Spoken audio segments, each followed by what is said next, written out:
Perfect.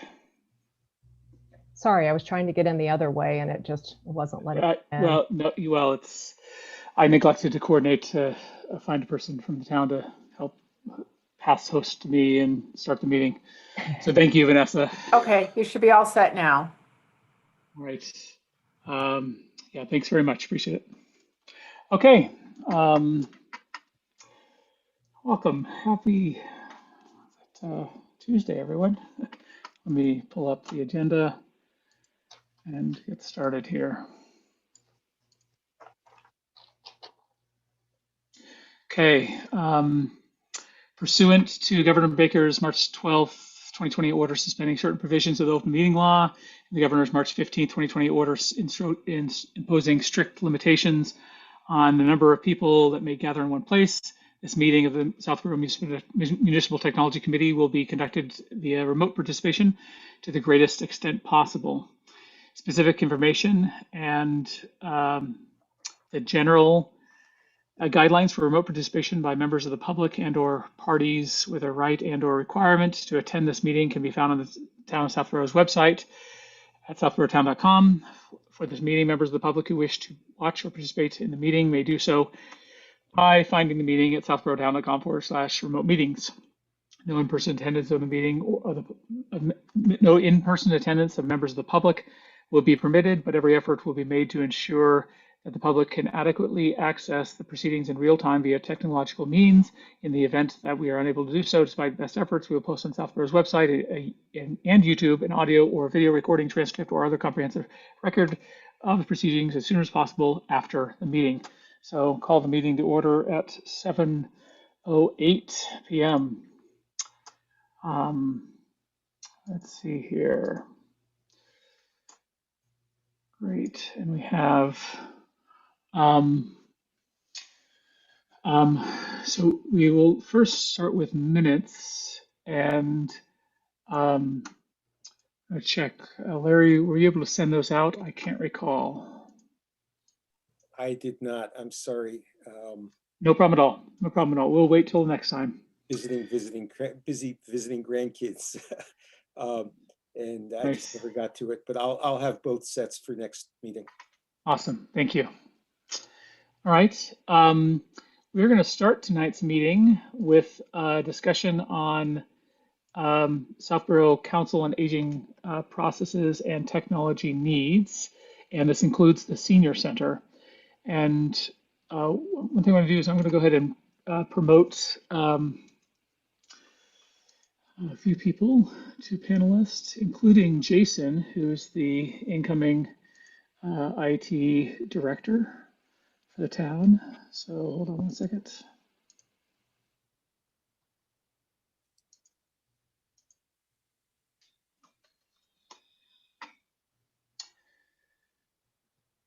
Okay, Jason, Carol, and Pam, thanks for joining us this evening. I'm going to start with the discussion on the Senior Center and Council on Aging technology needs. Let me pull up a document that I will share. So one second.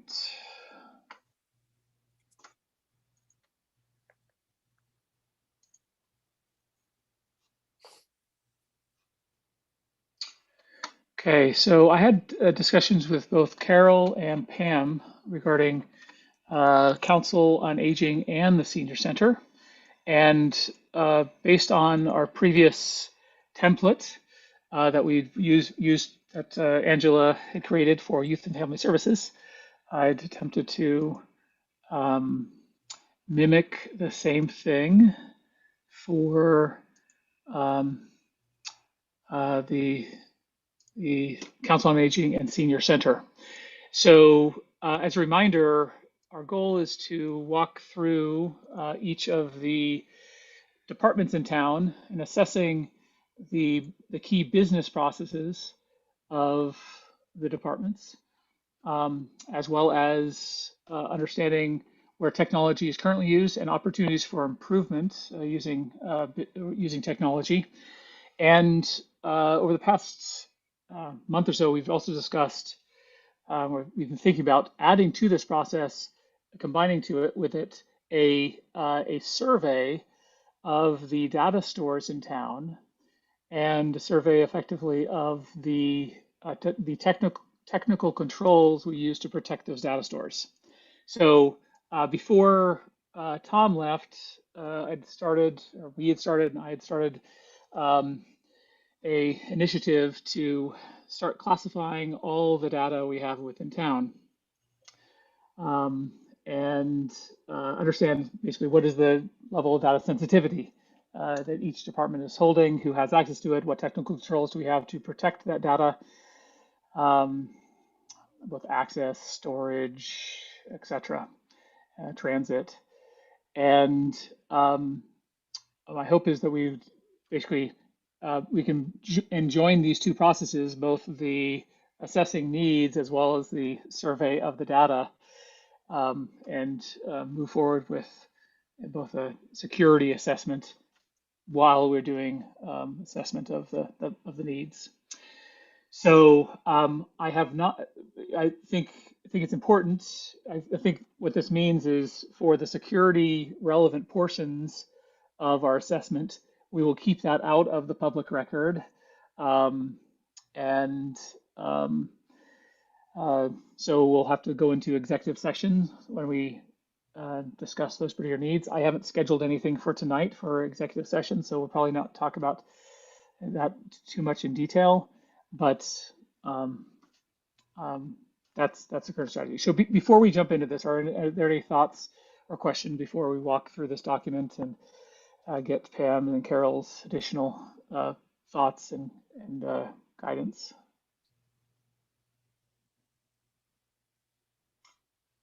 Okay, all right. This is thanks again to Carol and Pam for spending time with me, teaching me about both the Council on Aging, the Senior Center, and all the services. And it was eye-opening and pretty impressive, all of the services that our Senior Center provides with the support from the Council on Aging. And it's staffed by a mixture of both full-time employees, part-time employees, and volunteers. The some of the key services, there's a significant amount of programs offered by the Senior Center. Everything from movie nights. I'm guessing those aren't happening currently, but certainly in pre and post COVID, those I'm guessing will continue to happen. There's a variety of sort of clubs like Adult Men's Club. There's card games. There's coordinated, I guess, trailblazers, which is hiking and biking. There's cooking demos. I kind of always wondered what the kitchen in the Senior Center was used for. I guess it's used for cooking demos. Legal programs, book club, yoga, tai chi, mahjong, pronounce it, knitting, luncheons, theme parties, and so forth. So a lot of this coordination of the program is done through Peg, who does all the scheduling and booking of the Senior Center facilities, and software predominantly is a software as a service that's used. And that's I guess used by a large number of senior centers, called myseniorcenter.com. It's a very simple to use interface. It's built so that it can support some self-service needs. I guess you can create a little kiosk with a tablet up front as part of the entrances to the Senior Center, though we're not employing that currently today. And Pam will correct me if I'm wrong, but as of today, it's primarily the Senior Center employees who are the only people who really interface with the software for doing both registration of individuals as well as checking people in for classes, etc. Okay, you're on mute, Pam.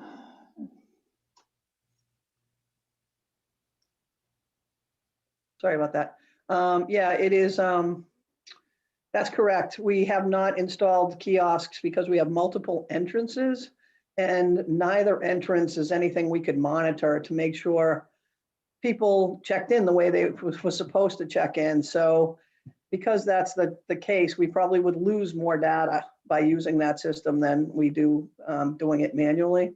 So it's kind of a trade-off at this point. But senior centers that have one main entrance, like at their front desk, do use that. It's a swipe system, and then they key in what events that they're there for. So it saves us a step of entering that data after the fact. But the way the system's set up, it's really simple. So it's pretty quick to do the data entry part of it. We do it every day. One thing I forgot to ask is when we discussed is I understand we've used My Senior Center for .com for quite some time.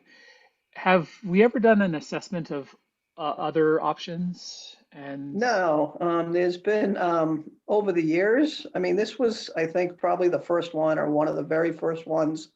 So this type of a system has only been around for, I don't know, 15, 16 years. Before that, I let Matt know that senior centers collected their data with hash marks on a piece of paper. And there was a young high school kid that came into a senior center to volunteer and saw this, and he developed the first part of the program, and they had created this now what is a national company that's grown tremendously over the years. And basically they saw a need to design a simple to use program for non-technical people. And that's what we use now. But since then there has been other companies that have come up, but we haven't looked into them because this has worked okay. And we are non-technical, so if something works, we don't mess with it usually. Is it just the data about programs and who attends them that's kept in that system, or are there other components of data? Yeah, they've added to it tremendously over the years. We don't use all of the components. For example, they have a transportation, you can track, schedule, do all of that stuff, but our transportation is done through the MWRTA, so we don't have to use that piece. But it tracks, I can pull out any statistic I want by age, by town, and a million different ways, and I can pull data from the programs in a million different ways. So that's primarily what we use it for. But yeah, they keep adding to it and updating it. Okay. what other questions people have about the software? And one of the key findings is that the data in it currently needs to be cleaned up. I think it sounds like we've added to it. There's a lot of data in there, including contact information for seniors in town, et cetera. But some of it might be very stale, some of it more up to date. But that's our biggest problem with the system. It's adequate for what we need, but in a perfect world, I would love complete, accurate information that's been entered in properly. We were like, this thing was started when that company was brand new, basically, and a long time ago. So the original data was a dump of information from the town clerk's office to start it off. But that was a long time ago. And, since then we add people and then they've changed the way people get added. I mean, it's got to get added in a proper way. There's a system in there where you can kind of do a reverse 911 call system. And there's, you can use it for email purposes, but the problem is over the years, it's either not in there, it may not be in there properly, things have changed. So trying to find the time to have somebody go through all of that and clean it up person by person it's just been, it's on the to-do list, but kind of a major undertaking. So we recently added a lot to it. With when we had to cross-reference our list with the town census. I mean, the town clerk's census when we were reaching out to people for COVID vaccinations. So we entered that data in from the town clerk, but basically we had name, address, phone number. We don't have the rest of the data on those people. And we've also done mailings and requests through our newsletter that people, send us updated information, but that hasn't yielded really great results either. So we just try to clean it up little by little as, as we find things. But I would love it if we could get to that someday. I don't know what everybody else thinks, but I'd love to. To me, now's probably a great time, given that we haven't yet done a full rollout of it. We don't use the kiosk yet. We haven't done things which we eventually want to do, things like self-registration and electronic sign-ups and pay by e-check or credit card. Does it make sense to do just at least a brief review of myseniorcenter.com versus some other options out there? And then, whichever solution, now's a good time to change if there are other better options and then once we decide that, then we go into, the target solution and do the cleanup, etc. And I'm sure we can find volunteers to help clean up some of the data. So. Yeah, it'd be great to look at, now would be the time, because I explained to Matt earlier that the clients that we deal with, and it was really, solidified after we made all of those phone calls and talked to people, that right now, seniors, we deal with seniors from 60 to 100, basically. And after we talked to so many people recently, we're kind of on the fence. It's going to be another few years before we can go, fully in an automated way. Right now, a lot of people still need to talk to us on the phone. They still need that in-person contact. Signing up online is just not an option for a lot of people. And we're dealing with that, that baby boomer situation is real. We have so many people that have come out of the woodwork in the last few years that when we do our registration for our newsletter, our programs fill up within 2 hours. And we've had to develop a phone system and a walk-in system to make it fair for everybody. And an automated system would be tough to keep that, fair for everybody at this point, because there's people that everybody thinks that everybody has email and, can do these things. And we found out for sure that when we were trying to register people for vaccines, that there's still a tremendous number of seniors that don't have that capability. Or they may have a computer, but they really don't know how to use it, or definitely don't know how to work through a registration system. Eventually, it will come to that, and it will come to, you can use a credit card. And there are some senior centers out there that have moved in that direction. I'm just trying to kind of go by the clientele that we have, and that we're small enough that we know our people pretty well, a good majority of them. And I haven't felt that it's the time to make that big move yet. I think it would cause more problems than it would help right now. But that being said, it's definitely in our future.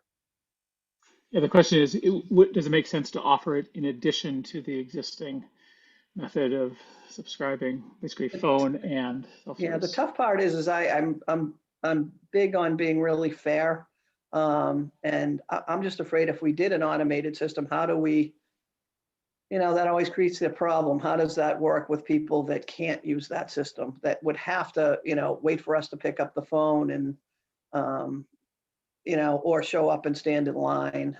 That's how crazy it is when they're signing up for programs. Yeah, When that I think newsletter, one idea that I could think of with that is that, and I don't know how many people you're talking about, but, certainly as the population ages, ages off, I'm in that group of, I grew up with the technology. So, but is there some way that we can assign like a tech buddy to those? Is it 10% of our seniors or something, so that if you've got 100 people who need that hand holding, if they had some sort of a person who looks out for them when the newsletter comes out, and is there some way we could do that, like set up a program that looks out for them? And that way that way the technology is not leaving them in the dark. We found that out we really kind of shined a light on that when it came to this registration process that we just did. They really need a one-on-one kind of babysitting, hand-holding, really someone who is looking out for them. Yeah, I mean, there's no question that that's what would be needed for every single person in that category. I mean, when we were registering people for vaccines, we were doing it one-on-one. And it got to the point where even when we were doing the registration for them, we were communicating with trying to get them to give us the answers to the questions and answer those questions. Even that was difficult. Yeah. You know, they were trying to do it, but they just couldn't do it. I mean, these are people that have a computer and have a real basic, you know, knowledge, but they were still even having a hard time. So I, I just think it's a little soon. What I about, think uh, maybe you're going to say this already, Lair, but there's ways of dealing with this, right? If you're concerned about fairness, you could reserve a number of slots for Yep. call-ins only. that's just what I was about to say. Yeah. If you know that, you know, 1/3 of your base has problems with the technology, then, you know, initially you hold back 1/3 of the slots for those people, and you only release them later on, you know, when the load has slowed down and you can smooth things out. But in the meantime, the people who can use a computer would only be able to allocate 2/3 of them or 50% of them, whatever you see that percentage as being. And, you know, over time, I think that line will probably shift. It might be 50% now, but in 3 or 4 years, it might be 60% or 70%. So, Yeah, absolutely.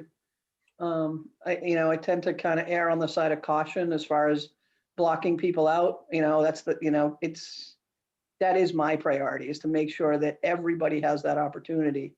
So I've kind of erred on the side of, you know, caution as far as that's concerned so far. But you are correct. That's where we're going to have to go, and we're going to have to start somewhere. You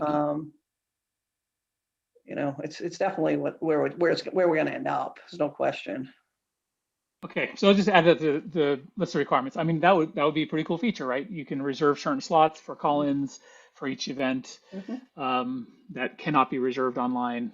But it seems like there should be a way of doing it. I mean, even what I'm going to call a poor man's strategy, which is you just book a fewer number of slots for online reservation, and then when somebody calls in, the person at the kiosk who has administrative privileges, they can bump up the total class size or registration count, and they reserve somebody right there. So there's ways of dealing with it. So next thing is newsletter. Seems that there's a newsletter that comes out every 2 months, and PEG currently aggregates the schedule, the calendar for the newsletter, and they're physical print copies as of today. You can also, I guess, view a copy online. But this is also where, you know, cleanup of the current addresses would help. And as of today, this is not being distributed via email. People don't get alerts via email, from my understanding. Correct. Yeah, that's partly because of the issue that we have. So it'd be nice to have a system and sort of a process where we could both send out physical letters, and then some people who wanted to maybe opt out of the physical letters, if they want electronically, they could opt into the electronic version. That would be great. So those are mailed out every month. So you're spending money on postage and Yeah, actually it's physical mail. every other month, so it's 6 Every other times a year. Okay. Yeah, that What are would be your- good. And the thing is too, it would be good at this point to do a combined, you know, for the people that, you know, there are still a lot of people that like to read it in hand too. So a combination while we're transitioning is kind of, I think, how we're going to have to go for a few years. Okay.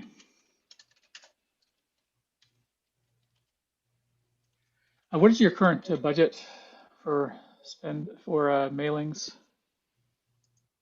We mail, it's probably about $350 each mailing times 6.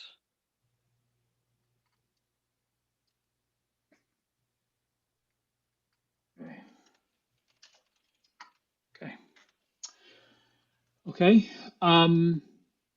I'm going to leave this next one for our last discussion, which is sort of the sort of main reason why the Council on Aging and Senior Center wanted to talk to us. So leave the best for last. But let's talk about some of these last few items. So They also do outreach. I guess in the past they've had one-on-one tech help with high school students. I guess mixed results, but some good results. I guess you get what you pay for in that case. But obviously not during COVID. But um, uh, direct outreach. I guess during COVID, there's a big push to call each and every senior. Yeah, we And made a personal, we did a lot of connecting with people by phone. it's pretty impressive. And it was driven by a mixture of spreadsheets and town clerk paper lists and myseniorcenter.com data. So here again, unifying it into a decent cleaned up database would be nice. Matt, could we go back to the tech help from the high school kids for a moment? Yeah. I'm just curious why that wasn't successful, and if you thought that maybe some type of train the trainer to better orient the high school students on how to effectively train technology would make that program more successful. Something like that would probably be great if if the high school kids were game for it, which they probably would be. If somebody could organize it on that end, then it definitely could be improved. What we did was we'd have the kids come in and we tried it a bunch of different ways, but what worked best was people would bring in their own devices, whatever it was. It could be their phone, it could be their laptop, it could be anything. And so then we would just match up the student with the senior, and they would work on wherever the senior was coming from on that. So they got that one-on-one. It was really the only way to kind of make headway, and at least they got the answer to that question that they had that day. We've tried classes. We haven't done it for years. Because of there was just a lot of challenges with that, getting a computer lab.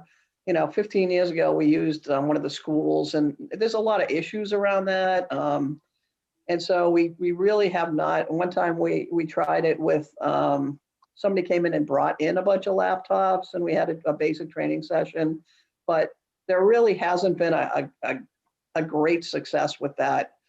We don't have a computer lab. A lot of senior centers, the newer ones, have, their computer labs, so they can bring in instructors and do small groups. We just don't have that, so that's been a challenge. It was a long time ago. Gail Jenks, I don't know if you guys know her. She was the one that kind of took it on and from the school side and helped us out. And was the other thing is Matt and I talked about is if anybody's going to teach or train when you're dealing with seniors. At least people that are really starting out, it is very basic. And you need an instructor that can teach at that level. Otherwise, that was partly why that other thing didn't work. It was hard to find an instructor that would teach at that level. They would, even though people would try to do it, they would move too fast, and it was tedious, and it was discouraging. So it wasn't the most successful thing that we've tried. Okay, that's helpful. Thank you. Yeah, we'd love to. I mean, I'd love to have that. I'd love to have it happen. I mean, there's a definite need for it, and I think people are interested. But I think the interest is, at least my thought would be, on that real beginner level to start with, and then kind of move forward from there. That's a little bit where we were coming from with the request with the tablets, kind of a simplified version of that. Got it. We'll get back to the tablets. So yeah, that's good. So other things, I guess there's the caregiver meals delivery program, which also I guess gets entered into my senior center, but coordinated by Cindy over the phone. The nurse and does quite a bit of outreach, and also uses myseniorcenter.com, which apparently supports HITRUST and personal information. And the nurse runs walk-in clinics for a variety of basic needs. So we're actually storing health data for particular people? So we're storing any kind of medical records or anything like that? It's pretty limited. I don't think she puts her notes in there, but the outreach part and the nurses part are locked. Are locked. Okay. So only the nurse has access to that, is that right? The nurse, yeah, the nurse has access to her part and Cindy has access to the outreach. When we say outreach, it's more what you would think of as like the social work part. So yeah, there are notes in there, but they are locked.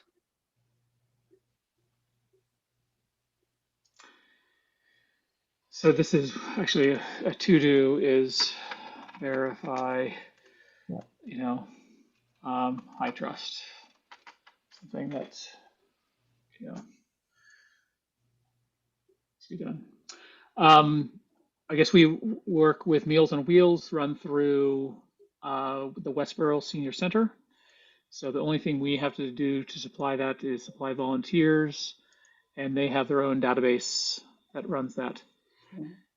How do we feed new seniors to their database? Do we call them up and say, hey, we've got a new senior in town? We need Meals on Wheels? Anybody that if somebody is requesting that service or any kind of other services through BayPath, they get screened through BayPath, which is BayPath Elder Services. It's in Marlboro.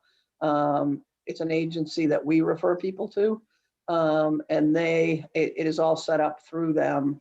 The only part that we have right now is we do supply them with volunteers. It used to be before we had a kitchen, well, before we had even the kitchen that we have, we had a makeshift room basically, and we had our own Meals on Wheels coordinator, except we're so small that they didn't want to pay a coordinator for these small places, and they've absorbed them into the bigger senior centers and grouped them together. But it's their data. They don't share our data. They don't share the data even with us because of confidentiality. How do we coordinate our volunteers for various different events, not just this, but yeah, there is a component in this system to do it, but we don't use it. It's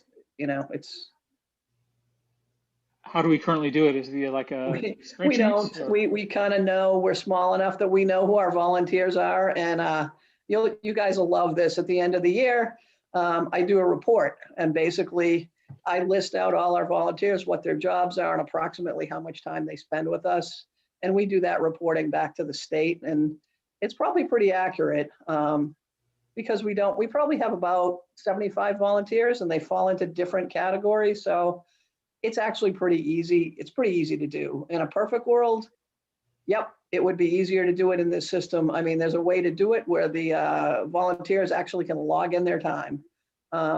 Is it absolutely essential that we have that data? I mean, it comes in handy and it's more accurate, but it doesn't have to. It's not life or death that that's accurate information. So at this point, we're ballparking it on paper, basically. But it would be nice in a perfect world. It could be collected without us doing that. When you say on paper, I assume you like a spreadsheet, is that right? No. Paper. You guys ought 75 volunteers and you're coordinating it on paper. That is impressive. Sure. I mean, I've been doing this a long time and I know these people pretty well, and so does Peg. So yeah, we have a list of all the categories of volunteers. Basically, we put the people in their categories and we know how much time that they put in, doing deliveries, or how much time approximately board members put in. It's not something that has to be highly accurate. I mean, it's, we're in the ballpark if we need to track it. The other thing is we use that to equate cost or value. So if you track those hours and you put a dollar figure on them, that's how much money we're saving by using volunteers, kind of thing. Yeah, we are not the most technological department. We would probably make you guys crazy. No, I just find it very impressive, honestly. I personally can't keep track of two things without entering into a spreadsheet. I'm sure we would frustrate you. In a few years, we'll get there, but right now, we would drive you crazy. And then, so I guess the SHINE program, which is Senior Health Insurance Needs of Elders. Is that correct? Yes, it's, Uh, and this is basically a massive amount of effort to help um, elders, help seniors um, deal with the complexities of health insurance and finding health insurance, etc.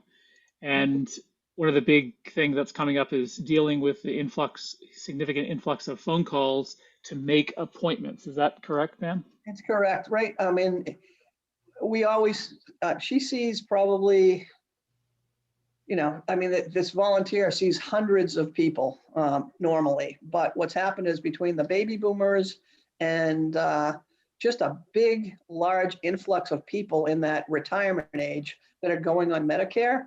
Um, and it collides with an open enrollment period where you can change your health insurance, and it's a limited amount of time. It's over a course of a couple of months. So all of those appointments have to be done in those couple of months. So this volunteer, who is highly trained, basically comes in and works 3 to 4 days a week and sees, up to 7 or 8 clients a day, and counsels them on what changes to make or what to do. Just there's a huge amount of newly retired people that need this information, and she has access to the answers, basically. It has a huge value, but it's just gotten really busy. And we kind of lucked out this year with on the good side of the pandemic. We weren't dealing with a huge number of seniors in our regular programs.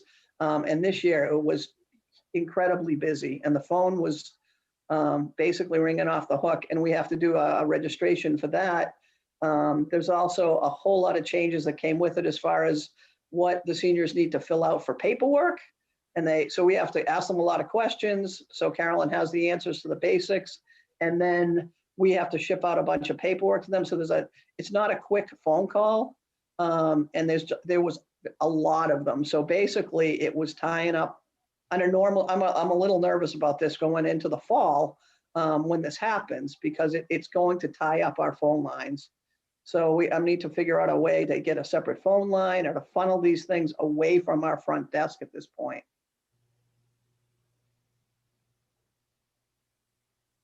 So yeah, this is something we definitely want to work and help with. And Yeah, I mentioned, as I mentioned to you, Pat, I think adding a phone line should be fairly simple with our phone system. But the question is that the right method to smooth off the curve of the influx of requests? There may Yeah, be some other options such as how do we self-registration. do that? Is that the best way to do it? And is it still going to tie up the front desk, or is it? Yeah, I'm not sure, but we need to do something, because it's going to be crazy when it happens. Okay, so I think the next step here is dig into the details of this process and including what info is collected at registration time. I'm guessing that is HIPAA protected information and needs to be, it's sensitive information when people register. It's not too bad, but yeah, it's not anything health related. It's more, well, it could be. I mean, there's numbers involved and things like that.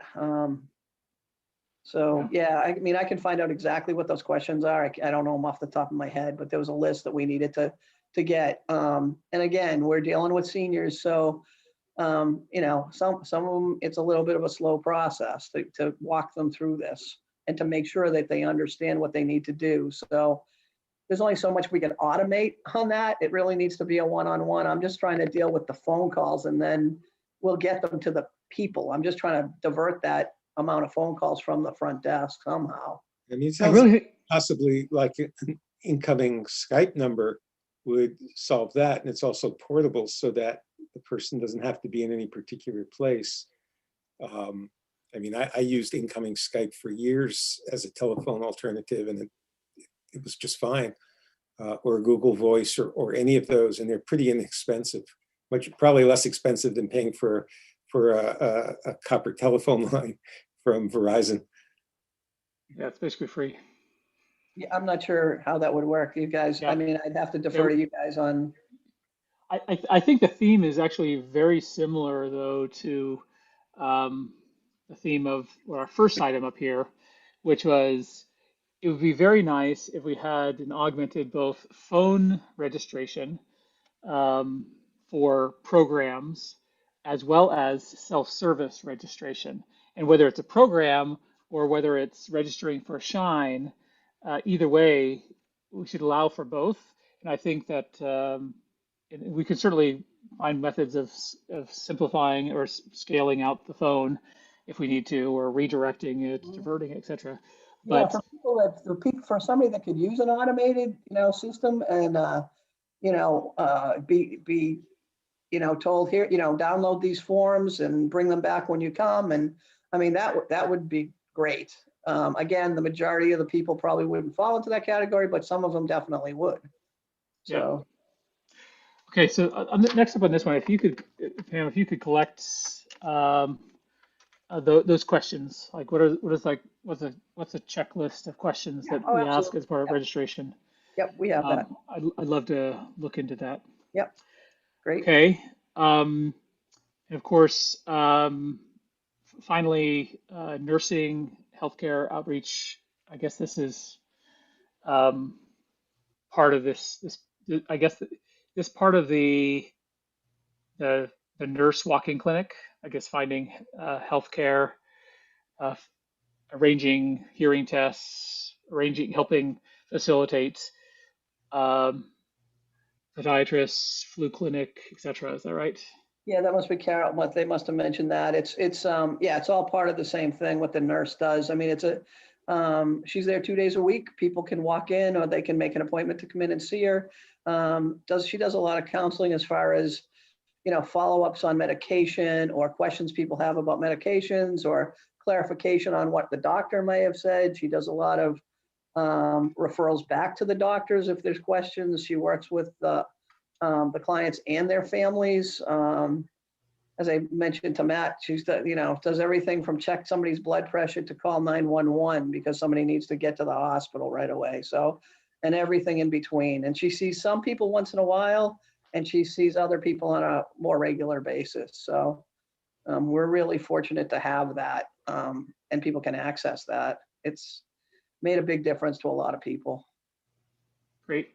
Okay, the last item here, which is actually the reason why Carol originally reached out to me, was to discuss the basically it's basically still in what we call ideation phase, which is a tablet or laptop loaner program to allow people who currently don't have access to technology a very simple, and has to be ultra simple way of getting started with accessing potentially email, social media, and web browsing.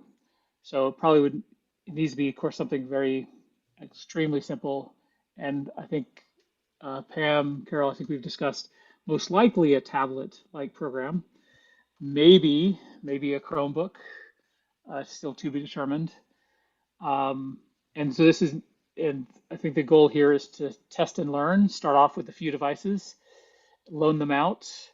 And as part of, it's not just loaning the devices out. This is not just a hardware, but it's the whole program. It's about making sure the devices, first of all, up front, they need to be configured, reset, reinitialized to factory defaults, maybe preloaded with some simple software as part of the image, and um, and then as they are loaned out, do some initial basic training, possibly leveraging the high school students, train on, hey, here's how you use your device. It also needs to account for, and you need to think about, how is the device going to have connectivity? Is this going to have a 4G SIM card within the device that is somehow centrally paid or paid by the person? Or do we assume that do we make it a prerequisite that senior needs to have Wi-Fi at home? And how does the Wi-Fi get configured in the first place at home? I know that, I guess, most cable boxes nowadays, when you get Wi-Fi, they come pre-configured with some basic Wi-Fi settings, and you look on the underside of the device and you get the SSID and the password. But it has to be sort of managed as a whole program. And so Pam and Carol are looking for ideas about how to make this smooth. One of the things we discussed was possibly looking at the schools and learning from the schools what they do for recycling of their older but still very usable tablets and or laptops, Chromebooks, and see if that's something we can do a test and learn with before investing a lot of money in buying a large number of devices. What about the care stuff that we've been talking about, Matt? Would this qualify for I was that? wondering about that. Pam and Carol, have you heard about the CARES program? Yep. And that's where partly where, I mean, this idea was floating around for a few years and some other senior centers are dabbling with it, but that's where it really kind of got kicked up a notch for me was, you know, the isolation that people had and how much better it would be have if they could email family or they could get, you know, even pictures or Skype or whatever, any of that would help. And so that's where some of that kind of moved it higher to the priority list. Yeah, and have you spoken or learned specifically about the CARES funding, the federal and state? Yeah, we haven't used any ourselves. I mean, I certainly have heard about it and other departments using it, but it's nothing that we've used at this point. Okay, there's something we definitely want to explore. I'll put a note here. I would think you would have to do some type of tablet with a built-in Wi-Fi card so that you're not dealing with home setup. You know, make it as easy and bulletproof as you can, preload all the software. And then how long do we envision people keeping the tablets? Would it be theirs for like a year, or would they like just borrow it for like a week and then return it and then it goes to somebody else? We haven't really thought it all through yet because I've got a feeling it's short term, you know, short term.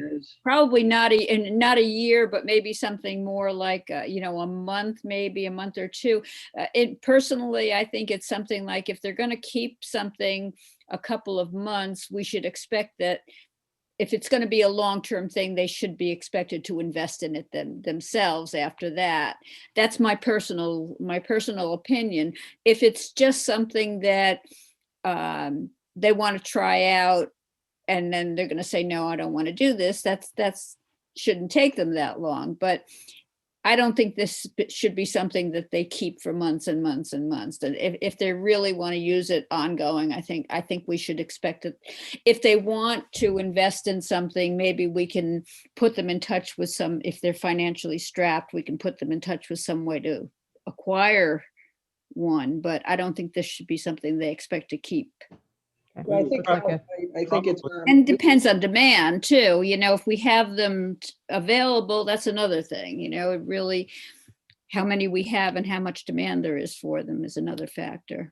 Yeah, we don't know. Would end up looking. You know, we've talked to a few other towns, but comparing ourselves to a city is really it's hard to do that. We'd probably end up looking at, you know, some if there were multiple units, some number of units that were Wi-Fi and some number of units that were cellular, so that you could cover people who had Wi-Fi at home and people who didn't have. Yeah, I think we're you know, we're definitely looking at people who have nothing at home, but also we want to have a few right at the senior center, the people who are mobile, who just simply don't have the hardware, can come and socialize and can use you know, just as they would go to the library, they could come to the senior center and use a laptop or some device.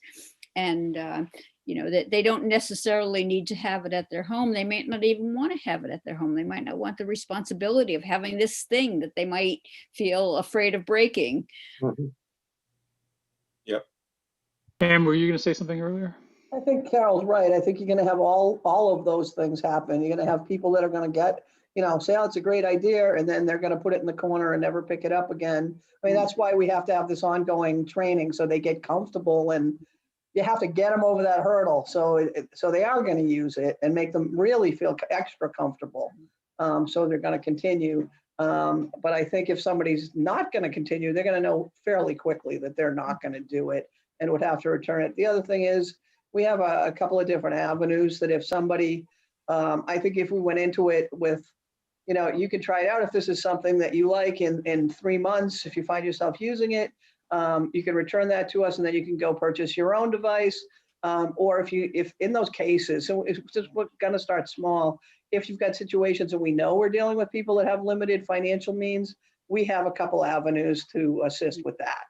If it means keeping somebody, that would normally be isolated, if, that kind of thing, we can figure that out, which is a good way to start on a small scale.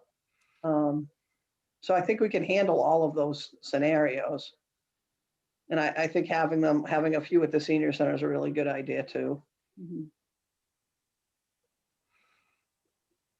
Okay, so in terms of next steps, I think it's worth exploring CARES funding. I think it's also worth exploring the schools about what they do to recycle their old tablets and Chromebooks. Um, what does the life cycle look like for those? See if they have ones we can test with. Um, is there somebody on the MTC who'd be interested in driving this?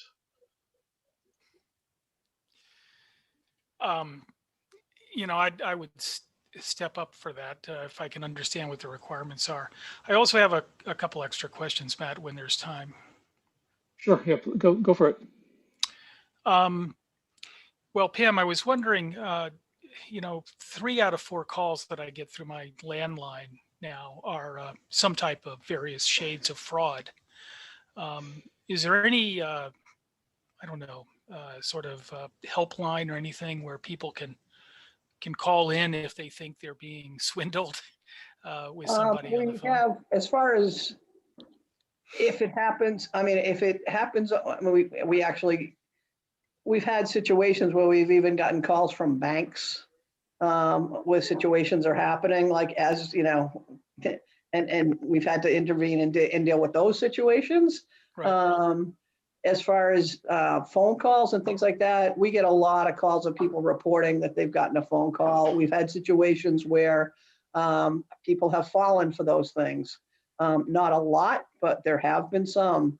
And then we intervene, we involve the police, and then we go from there. There's not, I can't think of anything that we've gotten too involved with. Mhm. But we try to put, we used to put in every newsletter, kind of like the scam of the week, like kind of put that in there, like watch out for the grandparent scam, or watch out for this scam, or, we'd say never give out your information. And it got to the point where I used to I put a banner in the newsletter that says, if somebody's calling you, do not give out any personal information. And we didn't even get into details, just do not do this, hang up the phone. So we tried a lot of different ways to get that point across to people. It's happening all the time. So One Yep. of the things that Pam and I discussed is the possibility of us, and I'd be happy to volunteer for this as well, is putting together periodic uh, cyber hygiene training. yeah. This eventually could be in person, but shorter term, it could be over Zoom. And this is obviously people can of course refer to existing plenty of YouTube videos about how to learn about cyber hygiene. But the benefit here is it could be, because it's for the town, it's a smaller group, it can be more interactive. So if people have questions, they can ask them directly, as well as we can present. And we can just do this periodically, every quarter Right. or every other month or something like that. I would say that, with regards to scams, one of the best defenses is being able to get to more information. So, in cases where I think there might be something going on, I will go to Google or whatever and try and figure out who is this group, and are they really on the up and up? So, for instance, I got a letter out of the blue from it's a real bank that was trying to sell me services, or by writing me a letter as if I was already taking advantage of their services. Pretty, unprincipled way to get some type of more, contact with me. So, I think when we talk about training and we talk about equipping people, that could be one of the things that people could be trained to use this for, is just being able to reach out and check out things maybe a little bit more on their own if they can't contact somebody else. I think there's a real interest, it would be with seniors or anybody, I think, to learn more about the do's and don'ts I mean, we get training as staff on, Tom came to us and said, okay, watch out for these things. And basically we were getting quizzed on what to, don't open, how to spot something that you shouldn't open in an email and, things like that. And I think people in general would be interested in that. How to spot a scam. I think would be. I think the younger seniors or the seniors that are real, savvy enough to be using the computer. I think they would, but I think the general public would be interested. I mean, cable. They're always looking for things to put on cable too, or Zoom, however you'd want to do it. Yeah, there's also there's also resources on YouTube. I know I've run into some people on YouTube that they give out very good advice about Medicare and about the different options that you have. And it might not be bad to train people in sort of a list of, well, here are some people that you could go to that we think are principled and ethical, and even if you're not going to contact them, they might be speaking about a subject that you need more information on. Yeah. Didn't Tom the Phlegm also do a number of presentations on phishing and things like that? He did. That In fact, he even be retargeted and redirected to the different audience. he also did phishing campaigns Right. tests within, and that's something, Jason, we are going to want to start back up again. Internal test phishing campaigns against employees to see how many people fall for it, and basically we need to basically categorize everybody who falls for it. We need to send them through some sort of training, etc. So The senior center staff is scared. We kind of got scared to open up anything after that. We didn't want to be we didn't want to be the poster children for the ones being caught. And it succeeded. So I know I'm not official here yet, but in my last location, I was actually at a senior living facility in Needham, Massachusetts called North Hill. And a lot of what we had to do was kind of present to the residents ways of avoiding this type of fraudulent activity.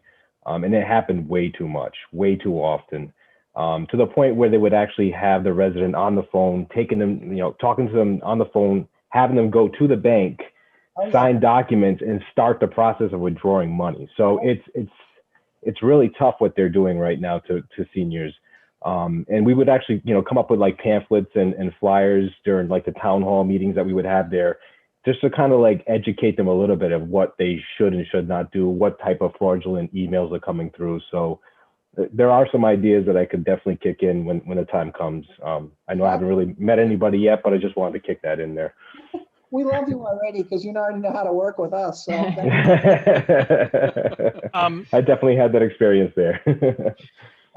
I had another couple things I just wanted to ask about. One thing that I actually learned about through the senior center, which has been a great help to me, is the dial-a-ride. And when you said that a whole host of people are becoming eligible for Medicare, that's actually one of the things that qualifies you. It's not necessarily a vision or mobility thing, but you can also make use of dial-a-ride. Do you have any type of linkage with them? No, that's actually, we connect people with them if they need the service. And then they kind of proceed from there, registering for that program. We have information that we provide as to what they offer.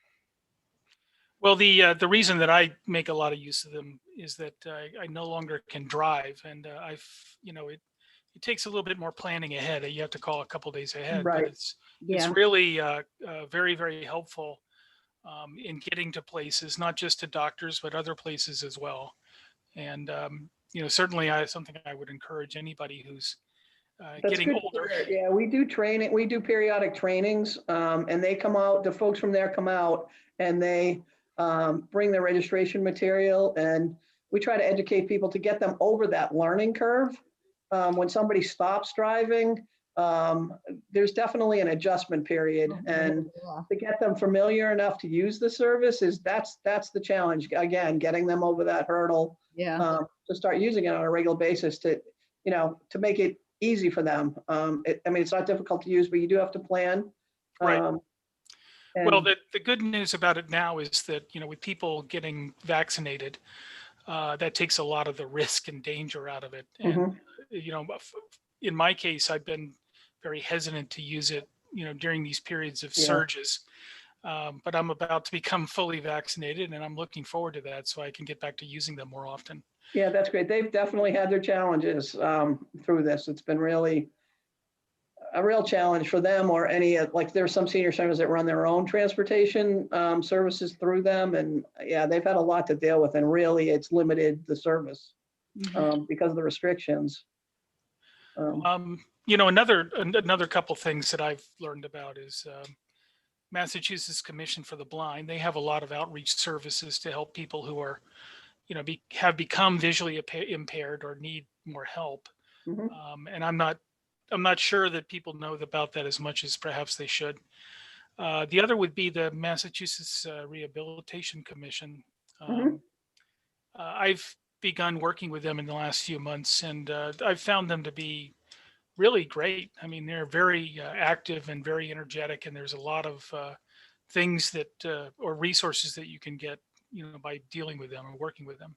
Yeah, we'd like to, if sometime if you have time, maybe you could talk to Cindy more about that and kind of what your experience have been. She may be more familiar than I am with what they offer, but it's always great for us to hear firsthand information. I mean, that's the best way for us to get information. If somebody has used the service, it's a great way. It's much easier to learn it, to get a feeling for it than reading Right. about it somewhere. One more thing. Is the senior center participating, or has it been participating in the self-evaluation that's going on right now? The Americans with Disability Act self-evaluation. Oh, yeah, yes. Good. Yep. We did the survey, and I think they're going to come back around and talk to us some more. Good. I think that's a great opportunity. If you know of needs or that aren't being met, or accessibility issues. Absolutely. Definitely, that's the place to raise them. Yeah, I mean, even with our building, our facility, there's, we've tried to make sure those things are, I mean, we have firsthand, we see what happens, and if somebody has, difficulty and things like that, and we want to make sure that people have access to everything that we have available. So the good part is that we are a smaller senior center, and we know our people pretty well. And if somebody new comes or somebody inquires and there are concerns, then we take a lot of time one-on-one to deal with, individuals and their families, and get to know them and get to know what people's needs are. So we're really lucky in that respect, whereas a bigger senior center, people don't really have the time, I think, to do that. Right. So, I mean, for us, it's a pleasure for us to have the time to be able to do it and really get to know people. Well, there's some real benefits to making certain that people get their issues out, because they're going to go onto a list of things that will be addressed. And, just the fact, if the town knows about them, then something can be done about them. And there are Absolutely. a whole bunch of different grants Yep. that can be drawn on to correct things. Yeah, we're lucky. We have, we have an outreach coordinator, we have a nurse. They work together in different situations to get people the resources they need and get people equipment that they need. Yeah, they've had a few really kind of success stories in working through systems, which are not always the easiest thing. Systems and agencies to get equipment that people need. They've had a few real challenges, but we've been lucky we've been able to do it. Well, I would say I had experience today. Heather called me about vaccinations, and I told her that my youngest daughter we were still trying to get her registered, and she was quite helpful in doing that. So I can say the outreach programs are wonderful. Yeah, I mean, I can't say enough about being, I'm fortunate to be able to work in a situation where we can do that one-on-one and really, like with the vaccinations, really reach out and try to turn over every rock we can and call everybody we know that might know of somebody that might need something. And it's not just my department, it's Youth and Family Services, it's the police department, it's the fire department, it's the food pantry. I think other towns, they don't necessarily all work together, but we have liaisons to all of those, to the police and the fire department that work with us on a regular basis. So when we were trying to reach out to everybody, to find every senior or person that might be difficult to reach or have issues, we used all of those resources. And we're small enough to do that. I know other places don't have that luxury, but I think the town as a whole, Board of Health, they've been great as far as doing, reaching out to people and going to people's homes. And Heather's hit the ground running. She's done a pretty amazing job for somebody that walked in the middle of this. Pretty impressive. I know we're running over time and appreciate Pam and Carol your time. Before we close on this, though, I know Mr. Litt has a comment, so I'm going to turn the time over to Mr. Litt for your comment. Hi, I won't take too long, but I did want to comment a little bit on the ideas of sending seniors to YouTube or to printed material. One of the things in working with seniors is it's really important to be interactive, so that people can ask questions, so they can get information at their own speed. It very rarely works well for at least a reasonably large population. When you say, well, go see this on this technology that you're trying to learn about, or even, here's this book of do's and don'ts to go read. Sure, a Zoom sort of thing may work, but it will work when you can interact with people, when they can ask the questions, slow you down, ask for something to be repeated. I just be a little cautious about thinking that the solution is putting something together once and sending people to the replays. Completely agreed. That's what Carol and Pam and I discussed. That's the true value of what we're trying to offer here is an interactive session, either in person or over Zoom at the worst. I'm sorry if I missed it earlier. I had the Board of Selectmen and Advisory in one ear and you in the other. Okay. All right. And again, we're way over time. Any final questions from the committee to Carol? Can I just ask one more question about the data? It doesn't seem like you have any services where there's any financial data that's being collected. I don't know if there's any like legal services or anything like that, but it sounds like that's out of scope for what we're doing here. I'm not sure exactly. We don't collect wills, trust, help with any kind of. We offer that.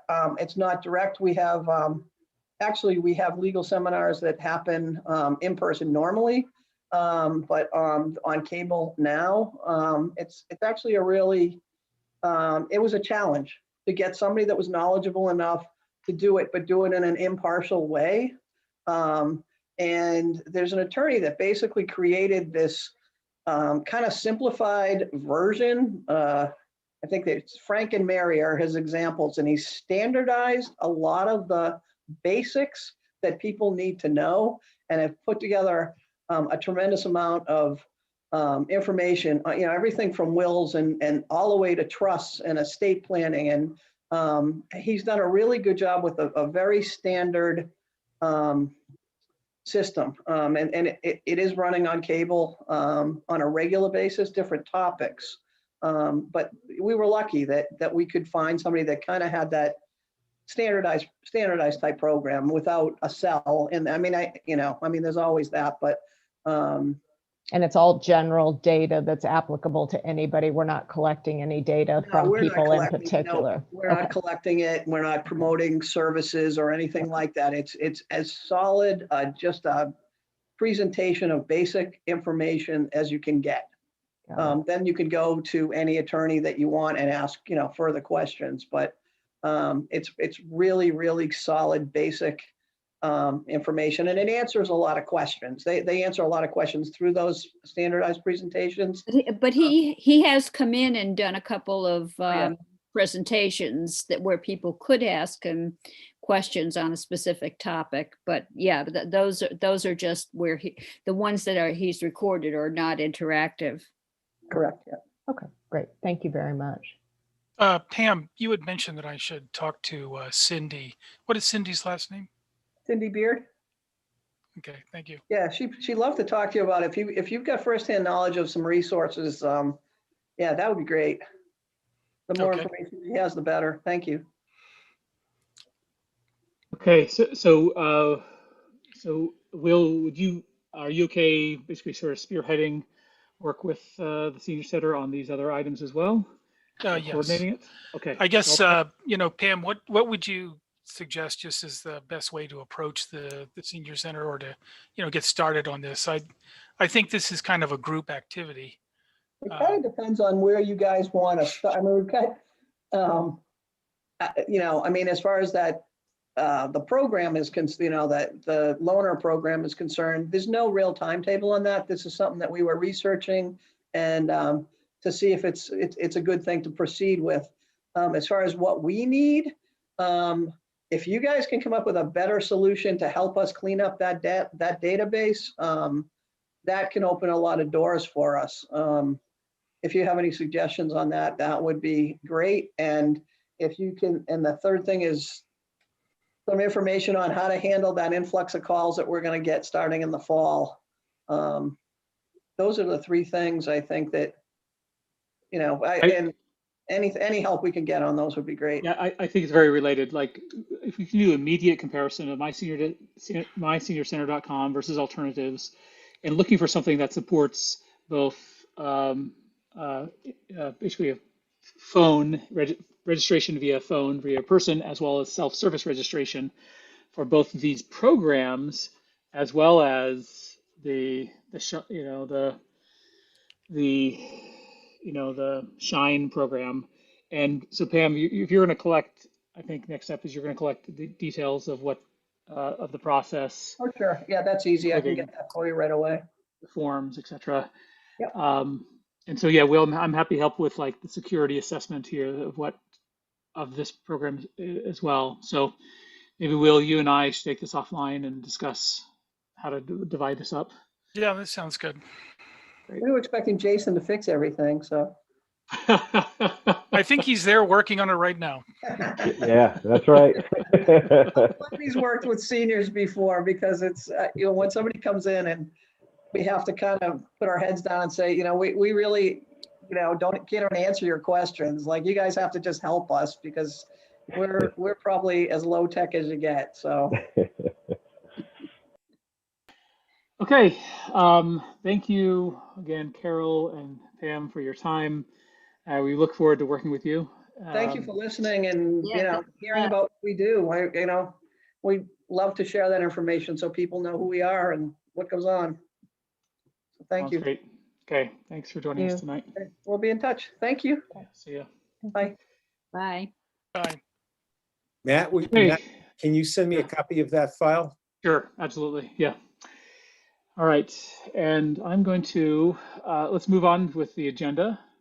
Cognizant of time. I think the next highest item is the budget, reviewing next fiscal year budget. So, Angela, are you okay if I turn that over to you to review? Sure. Matt, I don't know, do we want to let Jason do just an intro so everybody has a chance to meet That him? would be wise. I apologize. Jason, welcome. Please give us an intro. I felt kind of bad. I wasn't sure if I should just interrupt and say, "Hey, everyone." Oh, that's on me. It was my fault. I should have asked you to. So, yeah. Hi, everyone. My name is Jason Montijo. I'm looking forward to working with all of you. I feel like I know some of you because I've been watching a lot of the videos recently. I'm definitely looking forward to seeing, what we can all collaborate on and work on in the future. Welcome. Happy to have you. Thank you. And can you guys hear me okay I'm not sure if you can. Okay, cool. Yeah. Matt, can you give me screen sharing, Done. please? I just did it in the last second. Awesome. Thank you. All right. So there is a activity going on right now, which is around the budget and preparing budget submissions for the upcoming town meeting. Tom, before he left, had created a proposed fiscal 22 budget. And so we've just collected all of that data with some recent changes and essentially just we'll walk through it. The first piece is the personnel. So we have submitted for a second position to assist Jason in his responsibilities in fiscal 22. That is currently a placeholder for us to all kind of, work together to assess what are the needs. I think one of the things that we learned in a lot of the conversations with Tom is, there's a huge scope of work that needs to be tackled. And we want to make sure that, Jason is certainly positioned to take on a lot of the strategic work that's coming up from the department assessments, as well as the security assessments that are coming, and have assistance for redundancy, as well as helping with a lot of the stuff that is coming up during the regular course of business, and also getting to the more strategic project related components. So we've allocated funding in there. We've also allocated a line item for implementation work that would come out of this. So we can see as we talk to each of the departments, we end up with a list of action items that come out of the conversations.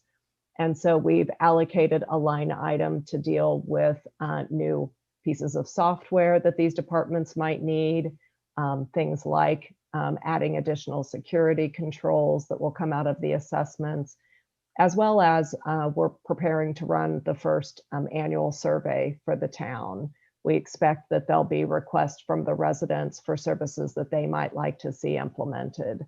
So we have an amount of funding in here to cover all of those various things that might need to be implemented. In addition to that, we then just have all of the basic software charges. These are ongoing software charges. We did have one change. There used to be 24K here for a software service that's called ClearGov. That platform, I believe, has not worked well for that department, and they would like to not use that going forward with the exception of one module. And so we've included 4K for that specific module that they would like to use. And that's the capital module that they'll be retaining.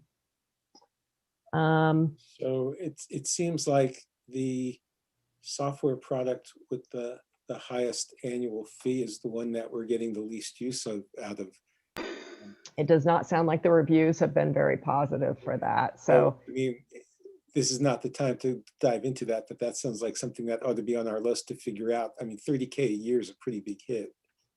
well, I think there's a lot of opportunity here. I mean, I'm sure that as Jason gets settled, he'll probably do his own assessment of, what's working, where are we getting the value. We don't really have a lot of clear life cycles around these software components. So just, getting in and understanding these systems and what value there is, asking the users who are using them, have they been successful?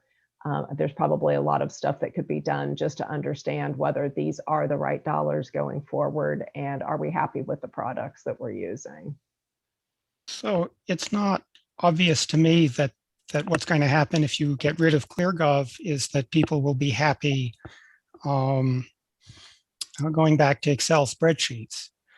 So are you assuming that whatever replacement might come in is going to come out of your 50,000 implementation up there? They actually requested to go back to the spreadsheet. Yeah. Based on what I've heard this evening, moving to a spreadsheet is actually a step forward for some people. Well, Wow. This was a direct request from the advisory group. I think they're one of the primary users of this platform, and they believe that their spreadsheet is more effective than the actual SaaS platform that's in use today. And it's the accountant who did it. He's, I guess, Brian, is the key. What is Brian's? I don't know what his title is, but he's the one who deals most. And he's basically finding that he was exporting things from ClearGov to a spreadsheet, so he could make them useful and display them in a spreadsheet. So, like, why don't you So, just keep it in a spreadsheet and use it there? so Brian Ballantyne is the finance director, just in terms of title. I understand, the pain of going to something new that doesn't work.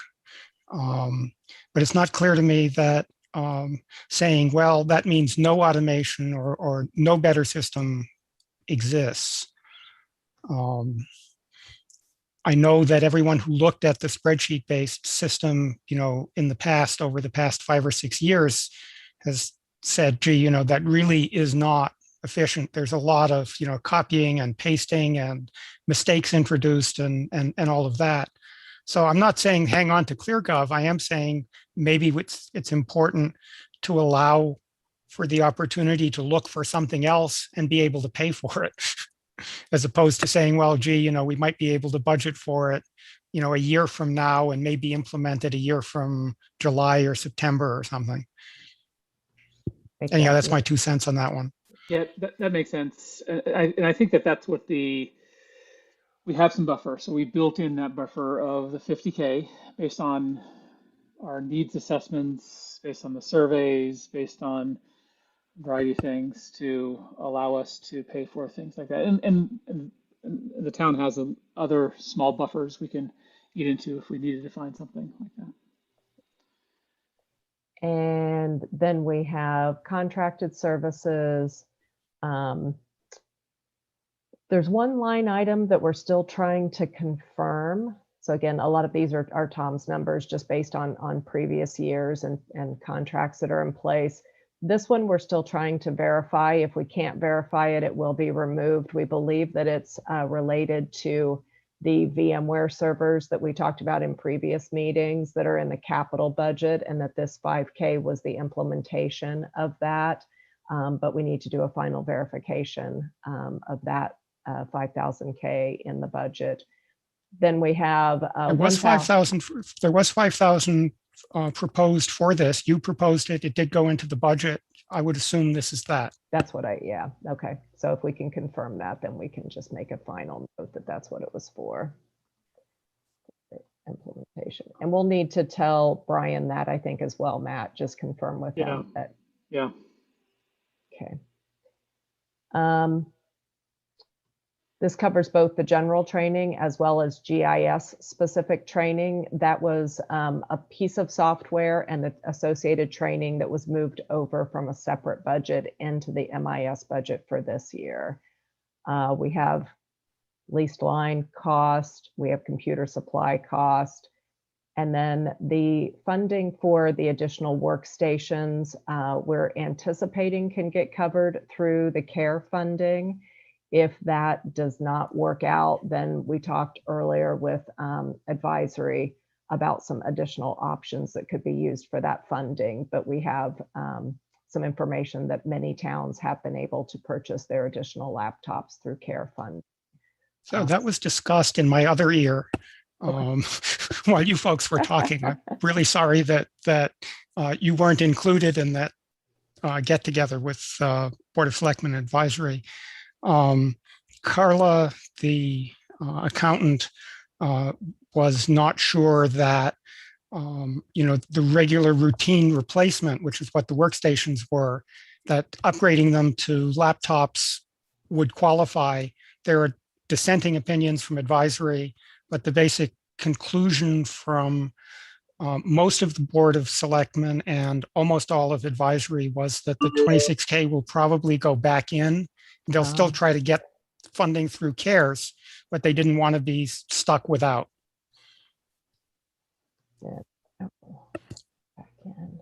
That's interesting because from my understanding, to be able to get funding from CARES, it can't be budgeted. Right. Yeah, that's been bouncing around for a bit, and I don't know. Let me just take 1 second, and Jason, just so you understand who the voice is, I'm a random citizen who was the architect of the bylaw that created the MTC. And I also stick my nose in other boards and committees. So sometimes I can pass information back and forth. That's what's Okay. going on here. Got it. I agree with everything he said, except maybe the word random. Semi-random. Semi. As long as we have an ear somewhere else as well, that's good. I'll give you more of an update on that when you hit a good break point. I don't mean to keep interrupting, Angela. No worries. It sounds like it did change because we had spoken to advisory and they sounded pretty confident that we could get the funding. So if that has switched now, then we do need to either put it back into the budget or figure out if we can leverage an alternate funding source. Well, Kathy is pretty convinced that it ought to be something we should try to get through CARES. And Marty Healy sort of led the charge from the Board of Selectmen point of view, saying, but what if it falls through? We probably should put the money back in. And he got Mark Purple to say yes. So the strategy at the moment is that goes into the budget.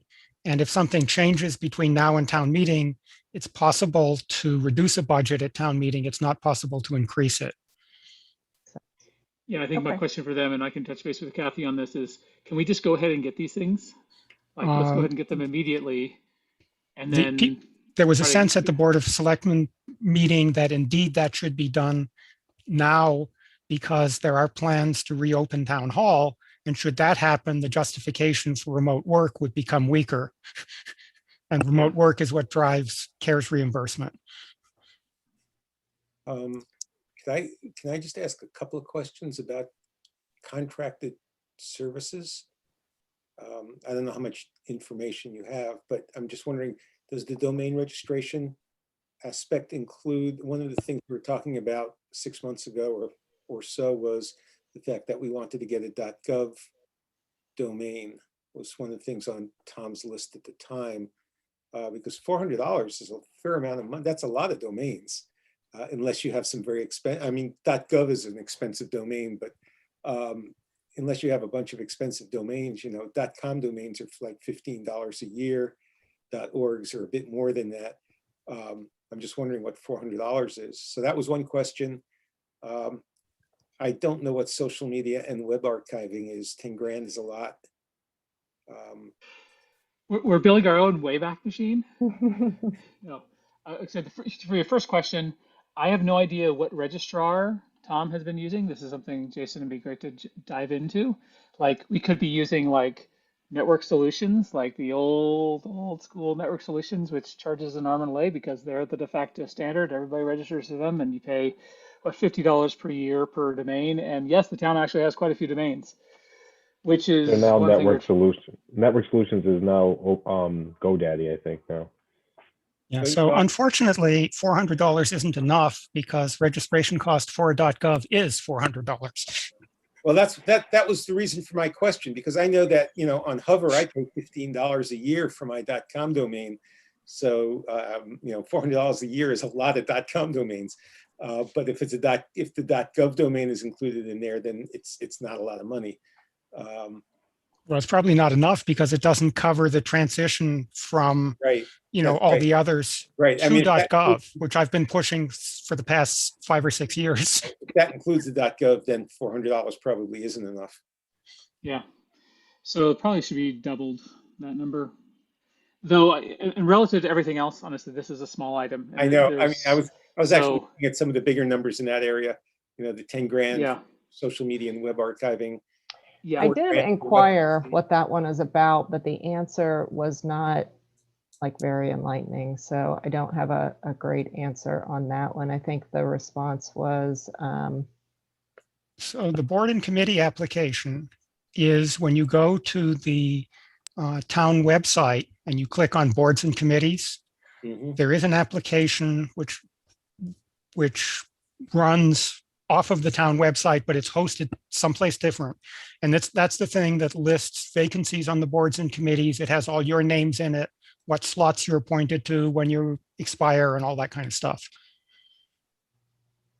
The information is maintained by the town clerk's office. That's just part of the town website, right? That's not a separate program, It's a is it? separate application, is my understanding. Ah, there was no budget in it for that That's what's particular. kind of surprising me.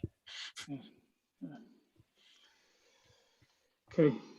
So we had asked, what does the 10K for social media and archiving cover? And it says archiving services for social media and website accounts. So we have a town bylaw that requires social media and web presences to be archived. And I think there also may be a state requirement, but I'd have to look it up. I don't want to do that in real time. I'm not sure whether how far we got in doing it. Tom talked as though it was happening, but I never got into his office to actually see it. It sounds like it is. It sounds like something is set up in its process, but I think Yeah, we it sounds need like a SaaS app that just follows your accounts and archives the tweets and so forth. Yeah, I'm Crazy just not sure it's expensive. complete. All right. Okay. That's something we should look into, but we'll leave it. All right. Another thing we should mention, do you want to go over line item 55, Angela? You skipped over the reason why that's empty. Cover that. Yeah, so I think everybody remembers the very large line item that was down as a placeholder around 90K. And then Matt performed the audit of the VMware servers. We looked at capacity, we looked at what was really required there. And I think that line item was cut basically in half. It's now at around 40K. That doesn't sit in the MIS budget, that actually sits in the capital budget. So it is still in the budget. It's just not reflected in this particular one. Yeah, Jason, for your, I don't know if you remember, were part of those or remember seeing those MTC meetings where we discussed it, but basically, last fall when we were considering replacing existing hardware, today the VMware servers we have local storage. There's no HA, there's no failover, direct attached storage. If one goes down, you have to restore it to a different physical server to have availability. Tom wanted to get in the budget a decent replacement. In parallel with this, of course, we want to go through and assess which virtual machines can move to the cloud because we don't need to have them on-prem. And so we're going to be, obviously, when you come aboard, we'll be working with you to assess which ones can. I've already gone through the virtual machines that identify which ones need to stay on-prem because they're public safety, et cetera. Either way, last fall, when Tom got a quote from Dell or a Dell reseller, they quoted him some massive system that was 4 times as much, 3/4 of a terabyte of RAM,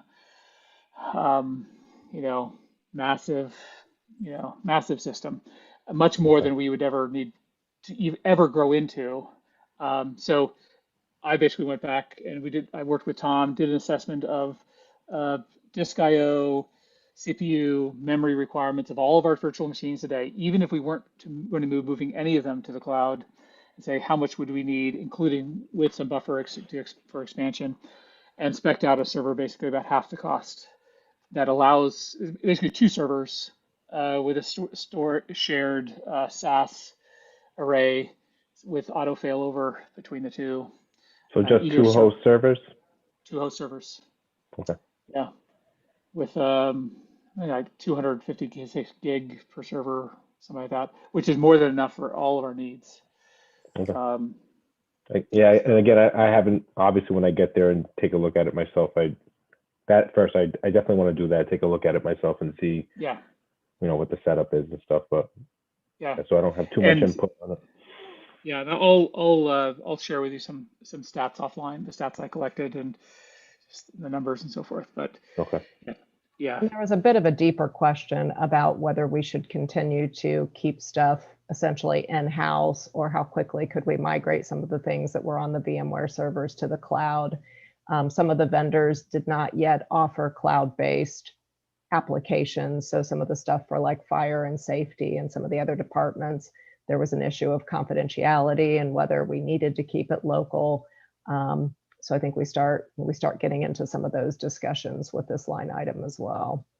Okay. Yeah. So this is there are also basically infrastructure issues because if you move things to the cloud, you need to have a redundant, reliable path to the cloud, especially when you're talking about 911 dispatching and and those sorts of applications. True. The question is 911 dispatch.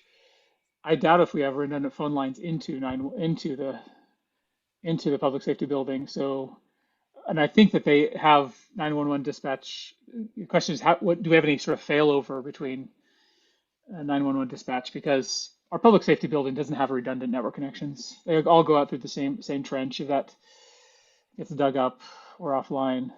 So, Sorry, that I was not addressing the telephone part of 911. I was addressing the dispatching software that gets used that you looked at.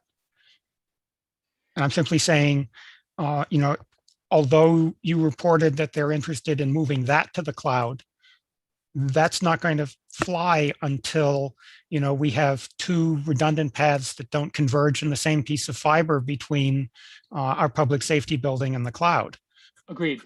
So yeah, full agreed that anything that is public safety related, that the public safety, police and fire are dependent on, they will not be moving to cloud, period. And I talked to the vendor and they said they don't have any customers that are doing it.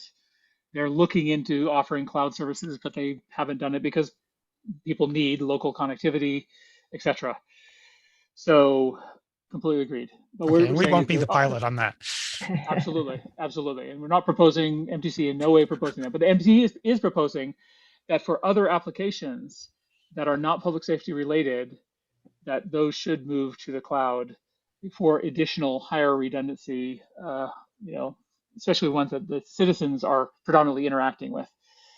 So, And at some point, it seems like we ought to have a list of applications and which ones are currently hosted and which ones are in the cloud, so that we can just sort of understand what the state of the world is. Because I mean, we have a number of items on here, and I have no idea which ones are hosted by us and which ones are in the cloud. Like the permitting system, is that hosted on our servers or is that hosted in the cloud? cloud. Right. Yeah. So the point is, we probably want to look at a list of all of them so that we can understand what the trajectory is going forward. Yeah. So we have that. We're not going to bring up that specific list because we worked with Tom to assemble it before he left.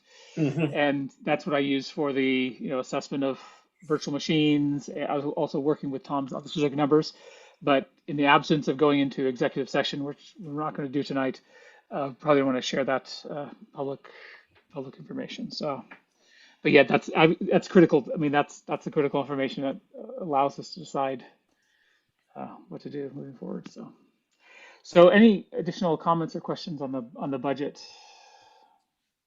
Sorry to stop sharing too quickly. Well, I guess this is a good time to bring you up to speed on what was going on while you were talking with the senior center. The Board of Selectmen and Advisory had received your version of the spreadsheet. Tim Martell made a very strong plea for the cybersecurity risk that the town is facing, as well as the key man risk. He orders them as cybersecurity key man. Personally, I'd order them the other way, because you can't interact with anyone doing cybersecurity if you don't have a team. And, we were fortunate that Tom was as gracious as he was in terms of continuing to support the town after he left. And, while I have the same hopes for Jason, depending on what happens, he may not be able to. But in any case, the winds seem to be blowing towards including enough in the budget for the second position at around $95,000 a year. There is concern that, that doesn't include the 25 to 30K in benefits and, the sort of the stickiness. Matt, I think I did copy you on the note I sent following up to advisory, where I basically said, it doesn't really matter who does a needs assessment. It's inconceivable that the answer will be less than 2 full-time people. That's exactly what we've said as well. We told them as well. So it's same message. Yeah, there's of course skepticism about how quickly you could fill it. And there's the usual cry for, well, gee, can't we share with the schools? Can't we regionalize, et cetera? Which are all wonderful things to aspire to, but they aren't going to happen anytime soon, in Tim's opinion.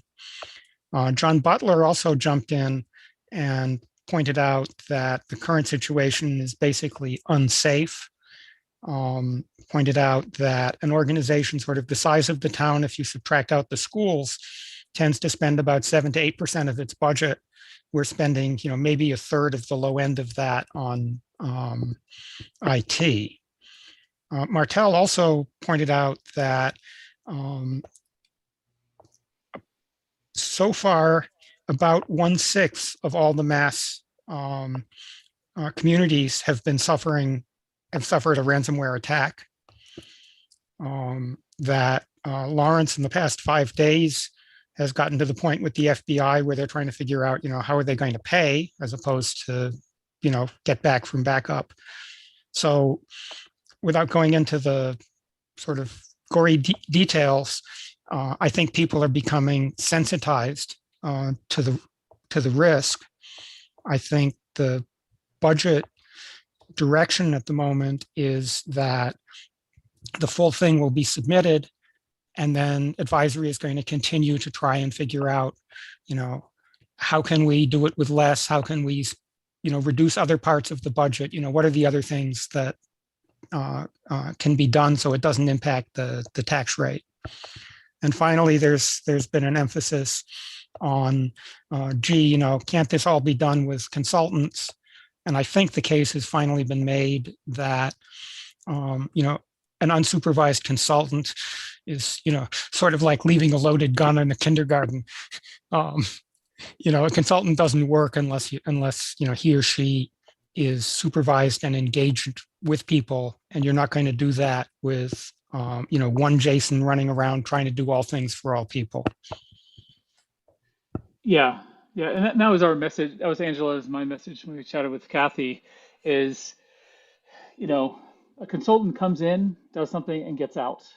And our goal as MDC, we're citizens of the town. Our goal is to be here for the long term, find the best long-term solution, and quite feel in some cases very generously offer our own consulting services. Now, no, it's not going to be full time. It's going to be very limited, but the net result will be much better, in my opinion, than in and out consultant, and at a much cheaper cost than the town would pay otherwise. So now, I should have also thrown in that and I apologize for not doing it, that there were very kind words about the MTC and the quality of people on the MTC. And there were, I think both John and Tim said, at $95,000, you're not going to get the kind of expertise that, the MTC or the extended MTC offers. We have people in this group, who get paid, or the cost to replace them would be, you count it in terms of $1 million a year, not $100,000 a year. So you are being recognized. That's good. That's good. Yeah.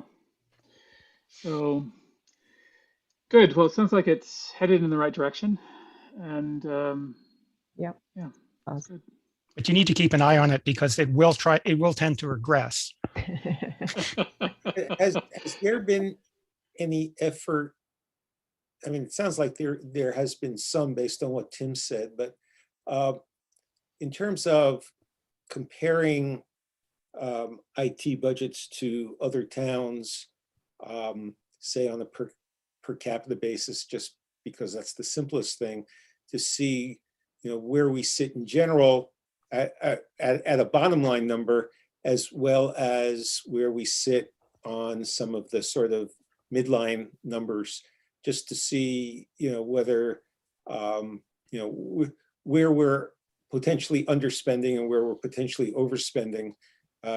Clearly you can't do everything per capita because there's a quantizing effect associated with some of these, but it would be interesting to see, where we rate in, some number of towns, maybe not all towns, but say, towns between, 5 and 25,000 people or something like that, just to see where we are.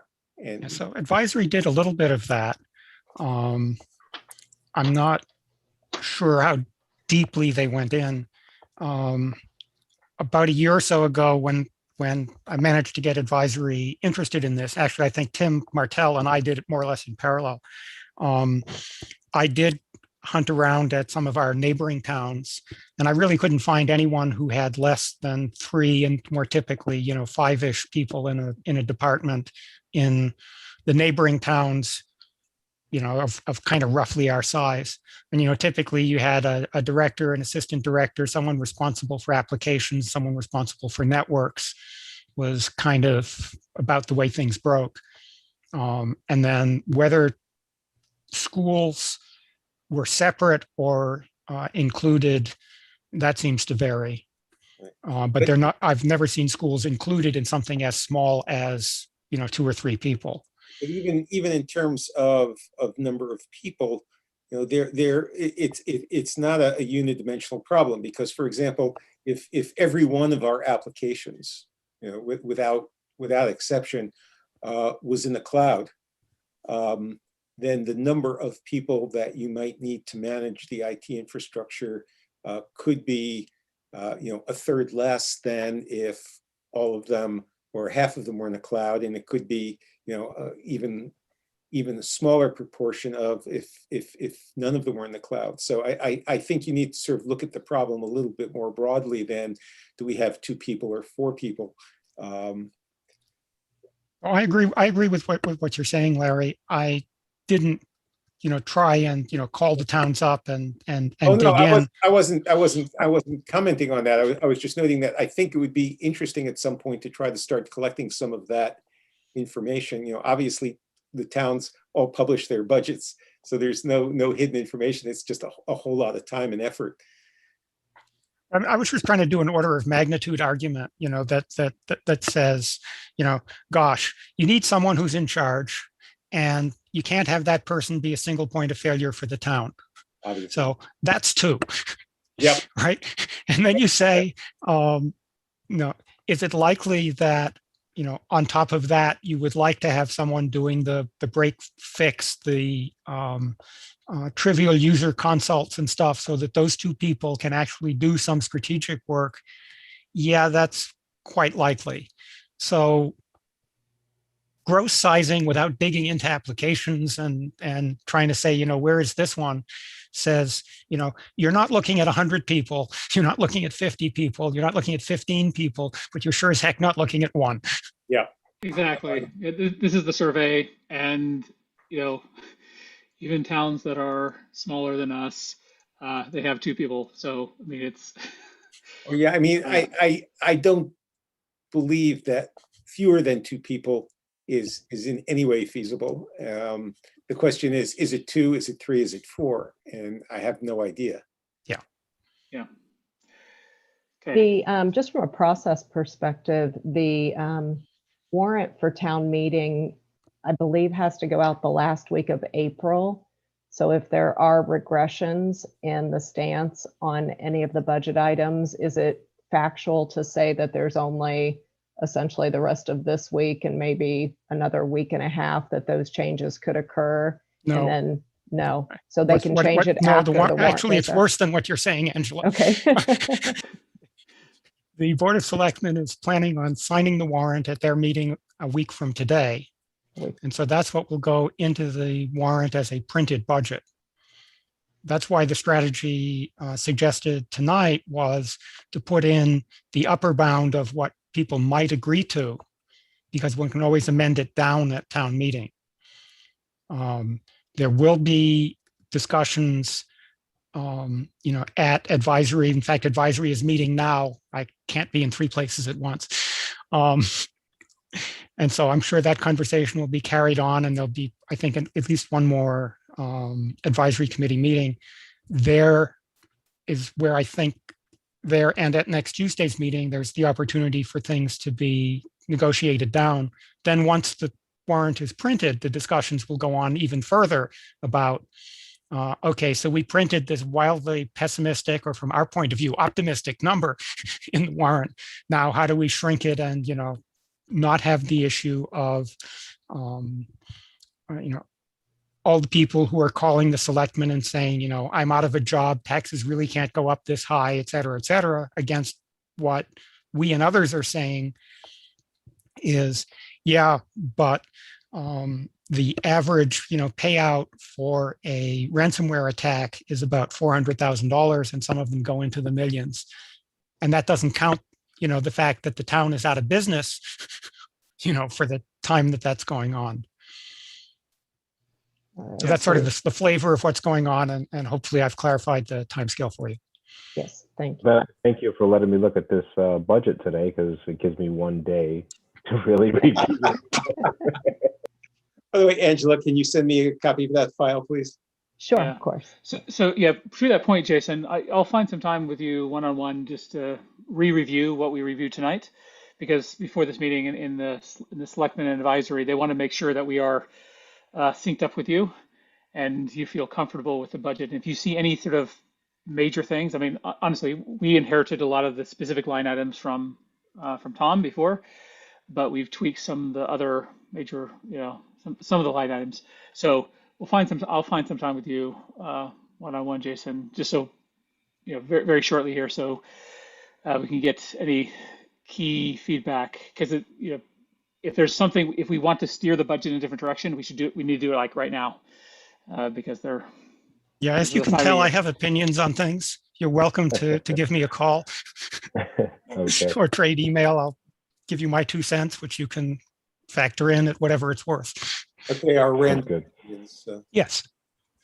And I'd also like to, if I get an opportunity to talk to the town administrator as well about the budget, it would be good as well, just so I can get his input on some of the line items as well. Sounds great. I mean, just in terms of orientation, his concern is, long-term commitments. And, I've been struggling for the past months with the rest of the finance team to drive the impact on the tax rate down. So we really don't want it to spring up. And if it springs up, we don't want it to be a long-term commitment like hiring somebody, because that's sort of the marching orders he's been given. Okay. Okay. Anything else on budgets? That was the most important thing for tonight. I think we'll hold off on the other items. Is it possible I can get a copy of that budget as well? Yeah, absolutely. All right, thank you. Especially with this meeting, it's part of the public record. So Jason doesn't have a town email yet, correct? not yet. I technically do. I just don't have access to it yet. Is there any issue with me? There's no issue with me sending the file to his regular Gmail. It's public record, so Okay. you can post it on our website. It'll be on the website as soon as I get the minutes published. All right. Yeah. Okay. So we'll hold off. We're pretty much out of time. We'll hold off on these other discussions until our next meeting. Last minute or so we have left. Let's pull up our calendars and schedule our meeting for May. Not interested in security by obscurity. It would help me if you didn't meet on Tuesdays when the Board of Selectmen and Advisory are also meeting, but you don't have to accommodate me if you don't want to. Do they meet on every Tuesday? At this time of year, they do. Most of the year, it's alternating Tuesdays, but I personally have commitments on Wednesday nights. It's hard to get out of, and then Thursdays as well. I could move my Thursday commitment if needed. What is everybody's schedule? Let's see here. Today is the 13th. Tim, when you say that they're meeting every Tuesday, are we thinking in the run-up to town meeting? Do they meet every Tuesday? yeah, they'll meet through town meeting. And what's the date of town meeting? 22nd at 10 a.m., which is a Saturday. Are we doing it outside again? Yes. I expect so. I expect so. One thing, so it would be nice if we could meet before town meeting to just review. Um, I think I've discussed this with you a little bit, Angela, but it'd be great to put together a summary slide Yeah. for town meeting that we can present. Well, you can distribute as paper because there won't be projectors outside. Okay. Um, Summary slide on the strategy, Yeah. Matt, or on the budget? Yeah. Strategy. On strategy, yeah. Okay. Yeah. 5-year strategic plan and an update of where we are and what we're doing, etc. Including, hopefully by then we'll get some input from the survey. So You can put a multi-page handout on the tables. The town clerk will support that. Okay. okay. So how about would the 18th be okay? That's a bad day for me. I can't do that Tuesday. Okay. How about what does everybody else schedule The look like 11th? that week? The 11th? Or the 19th, or almost any other day except the 18th. That's my daughter's birthday. Okay. The 11th work for people? What time? 7 to 9. I'm sorry, at what time? 7 to 9. 7 to 9 p.m. Yeah. Yeah, I can make that. I'm going to be sitting. Well, I'm not sure. I think I'll be sitting outside the polls, screening people before that. But That's town election. Yes, it I is. don't believe No, you're we allowed can't. to meet on the day Not of the allowed to town meet. election. Yeah, we're not. So 11. Sorry, I'm not trying to make life difficult. No, it's good. It's good. Yes, you are. I'm trying to keep you out of trouble. Yeah, thank you. Thanks for keeping us in trouble. Okay, how about the 13th or the 20th? Do we have a preference? It's a Thursdays.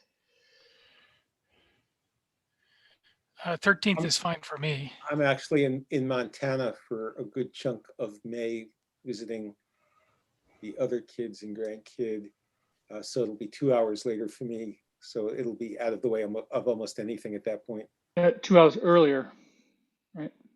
We're 2 hours in front of me. Yeah. Oh, it is 2 hours earlier. So 7. So Yeah, it'd be that could be five- right in five- the middle of dinner. five- So I can't. I probably. I mean, I can try to make it, but I probably can't commit to making any of those meetings. I can't do the 13th, but I can definitely do the 20th. And so if we targeted the 20th, That'd be fine with me. yeah, we could do maybe if we did the 20th, and then Larry, if you were able to join us after your dinner, I don't know what time you're planning to eat dinner, but Yeah, I mean, it might work because they tend to eat dinner a little bit later than Eileen and I do when we're at home. So, I might be able to attend for, the first hour or something like that. yeah, yeah. But, When- I'll try. I'll do what I yeah. can. And when do you leave and when do you get back from Montana? We're leaving here on the 6th and getting back on the 25th. Okay. Yeah, I'd really like to meet before town meeting if possible. So let's target the 20th from 7 to 9 Eastern, 5 to 7 Mountain. And go from there. Okay. Does that work for everybody else? Yes. Yes. Yes. Okay, great. I'll send an invite. All right. If nothing else, any other items before we adjourn? If not, let's go ahead. I motion that we adjourn. Any seconds? Second, Second. Okay, roll call votes. Angela, Yes. William, Yes. Larry, yes, and likewise. Thanks everyone. at And 9:05. 9:05. Have a Nice great to meet night. everyone. Have a good night. Likewise. Thank Thanks, you. Jason. Nice meeting you. Welcome, Jason.